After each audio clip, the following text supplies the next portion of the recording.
Introduction. History books tell you he was a self-made man. That he rose from nothing, built an empire, gave it all away, and left the world better than he found it. And honestly, most of that is true. But here's what they leave out, not because it's too dark to say, but because it makes the story far more complicated. And complicated stories don't fit on a single page. Today, we're going deeper. These are 7 things about John D. Rockefeller that most people simply never think to ask about. Let's start at the beginning. Secret 1, his childhood. Secret number 1, his father. Most biographies mention William Avery Rockefeller briefly, then move on. But if you want to understand John, you have to spend more time here. His father was a traveling salesman, charming, clever, and completely unreliable. He would disappear for months. He ran schemes. He moved the family constantly, leaving them financially unstable for years. John watched this as a child. He watched his mother hold everything together. And at a very young age, he decided, money would never be allowed to be uncertain again. Every single decision he made later in life traces back to that room, that family, that feeling. Secret 2, how he crushed his rivals. Secret number 2, how he actually eliminated his competition. You've probably heard that Standard Oil crushed its rivals. But here's the question no one really asks, was it even illegal? Rockefeller made secret deals with railroads to get lower shipping rates than his competitors. He used those savings to undercut their prices until they couldn't survive. Then he bought them, often at a fraction of what they were worth. Today, every one of those tactics would be illegal. Antitrust law exists largely because of him. But here's the uncomfortable part, at the time, he wasn't breaking any rules. He was just using every tool the system allowed, faster and harder than anyone else was willing to. So the real question isn't whether Rockefeller was ruthless. The real question is, what does it say about a system that allowed this in the first place? Think about that for a second. Secret 3, the breakup made him richer. Secret number 3, the government breakup made him richer. In 1911, the Supreme Court ordered Standard Oil to be broken into dozens of smaller companies.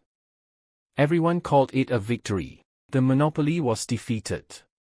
Except Rockefeller owned shares in every single one of those new companies. And as each of them grew independently, free from the weight of the larger organization, their stock values exploded. His net worth nearly doubled after the breakup.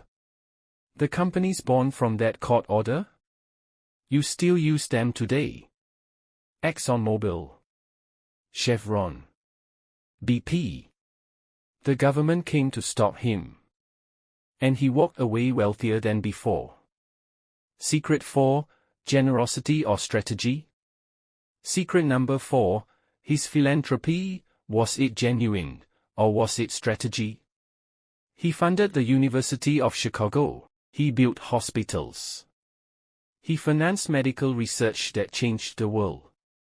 The Rockefeller Foundation has given away billions. Hard to argue with any of that. But here's the timing that historians rarely highlight. His charitable giving exploded at exactly the same moment public hatred toward him was at its peak.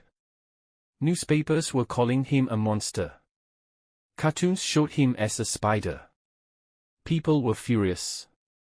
And then, suddenly, the image of a kind old man handing coins to children started appearing everywhere. Now, I'm not saying his generosity wasn't real. It may have been completely sincere, but it's also possible, and this is important, that both things are true at the same time. He may have genuinely believed in giving back. And he also understood that giving back would protect his legacy. Most great philanthropists understand this. So I want to know what you think. Drop it in the comments. Was Rockefeller truly generous, or was this the first great PR campaign in history? Secret 5, he shaped modern medicine. Secret number 5, he shaped modern medicine, and most people have no idea. This isn't a conspiracy theory. It's a documented part of history. Rockefeller funded a major report on medical education in America, the Flexner Report. That report led to the closure of hundreds of medical schools and the standardization of how medicine was taught and practiced. The result? A system heavily focused on pharmaceuticals and surgical intervention. Other approaches, some valid, some not, lost their funding, lost their legitimacy, and eventually disappeared from mainstream practice. I'm not saying that was wrong. The standardization of medicine saved millions of lives. But it's worth asking, when one person's money determines what gets researched, what gets taught, and what gets dismissed, how much of what we call medicine is science, and how much is legacy? That question doesn't have a clean answer. But it's worth sitting with. Secret 6, he invented his own image. Secret number 6, he invented modern public relations, on himself. When Standard Oil's reputation hit rock bottom, Rockefeller hired a man named Ivy Lee.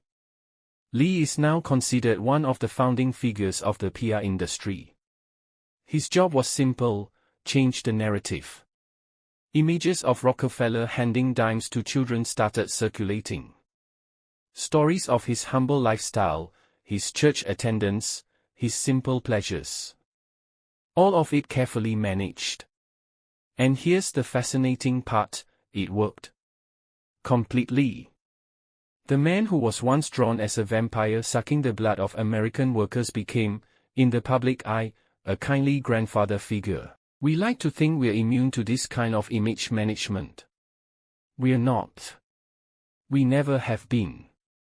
And in many ways, every influencer, every brand, and every politician today is using the exact playbook that Ivy Lee wrote for Rockefeller over 100 years ago. Secret 7, why did he live to 97? Secret number 7, and this one might be the most personally useful. By his early 50s, Rockefeller was falling apart. His hair fell out. He couldn't sleep. His digestion collapsed. Doctors told him he had maybe a few years left. So he made a decision that almost no one in his position makes. He let go. He stopped managing the business. He started sleeping 9 hours a night. He played golf every morning. He talked to neighbors. He moved slowly and laughed easily. And he lived to 97 years old.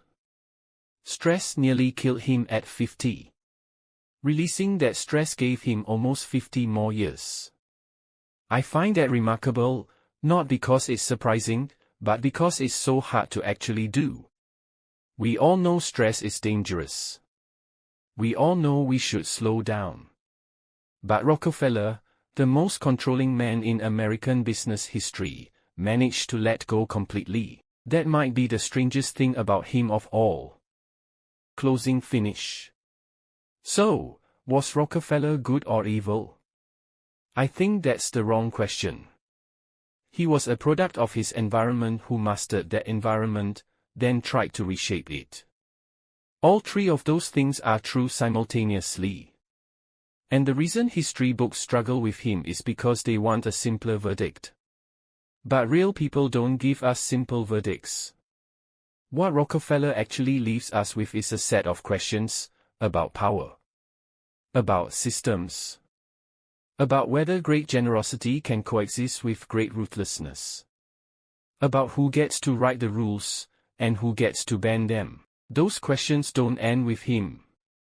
In fact, in the next video, I'm going to show you exactly how the system Rockefeller built still operates today, just under different names, different faces, and with much better PR. If that sounds interesting to you, make sure you're subscribed. Because that one connects a lot of dots. See you there.